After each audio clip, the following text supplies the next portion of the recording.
Good morning. We are in our tarot study of the High Priestess. So here are the cards we have so far, plus a new one for today. Here's the original Rider-Waite. I just love her.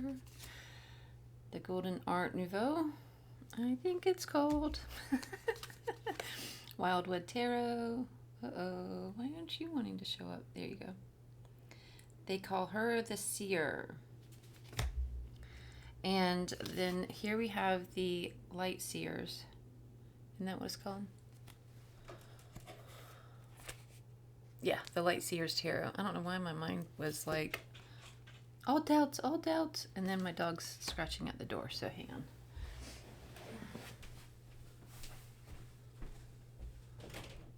Come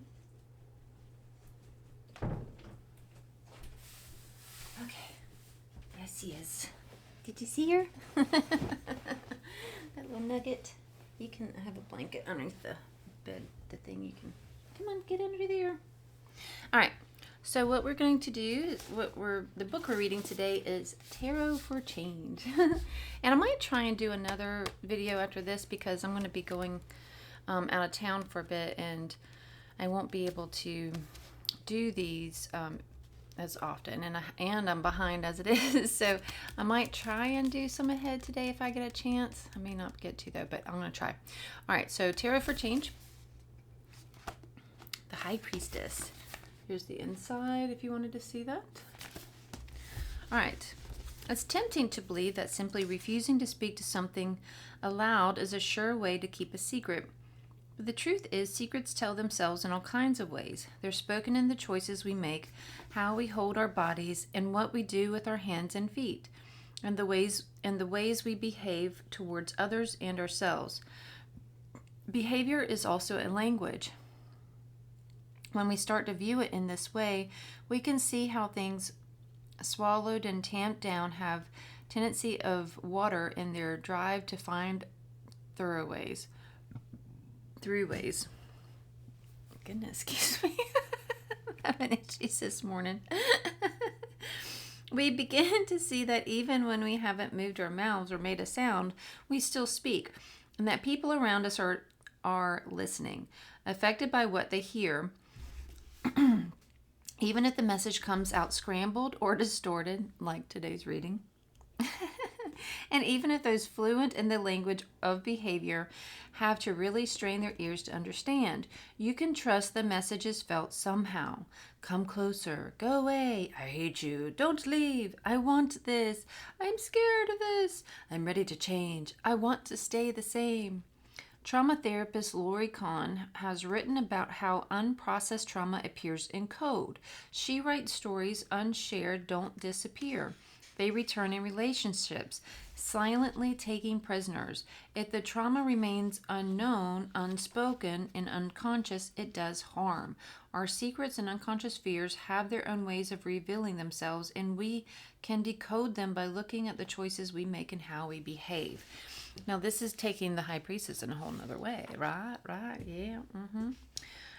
Years ago, I was receiving a tarot reading and the High Priestess appeared in the spread.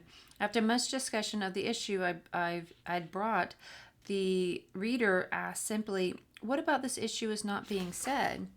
I knew immediately there was an unclaimed desire that I'd been omitting from my narrative to myself, her, and everyone involved. My choices were telling on me, and the reader was fluent enough in the language of behavior to hear it. My actions revealed that I wanted the complete opposite of what I was saying. Until that moment, I hadn't been ready to own that. The High Priestess sits at the threshold of the moment when you realize you should be listening. Listening not just for words, listening in a different way that you have been. Rachel Pollack writes that the magician and the High Priestess represent an original splitting between the conscious and the unconscious. The unconscious is that which runs counter to the conscious awareness, so it's slippery by nature. But when you see the High Priestess in a spread, the card is often an indicator that something in the room is either not being said or may require a bit of decoding. Of course, not all secrets need to be spoken aloud. Just because something is true doesn't necessarily make it palatable. As someone carrying an unspeakable truth knows, suppression, repression, and tight lips are defenses that make living under the weight of unspeakable a possibility, even if it isn't ideal.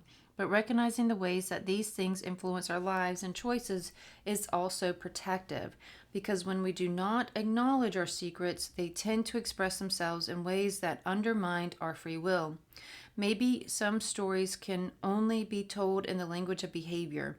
Maybe here it is also possible for them to be heard, honored, and reconciled if needed. Amen. And so it is. All right. So that was Tarot for Change.